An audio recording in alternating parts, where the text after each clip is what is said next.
Sebuah mobil truk yang bermuatan diduga mengangkut BBM ilegal bernomor polisi BG 8091NQ terguling di jalan lintas Kabupaten Pali, tepatnya di Desa Talang Bulang, Kecamatan Talang Ubi, Kabupaten Pali, Sumatera Selatan.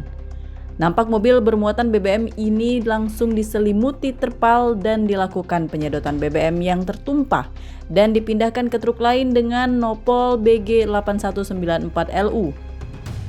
Terlihat dua orang melakukan penyedotan dengan menggunakan mesin pompa.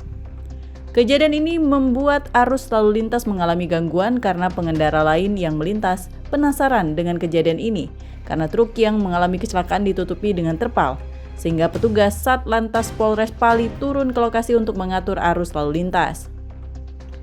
Salah satu aktivis Pali yang merupakan Ketua Forum Masyarakat Bumi Serepat Serasan Ruli mengatakan kejadian ini sudah berulang dan minta pihak yang terkait terutama petugas penegak hukum bertindak tegas sebelum ada korban jiwa dan mempertanyakan ini punya siapa sehingga tidak tersentuh hukum.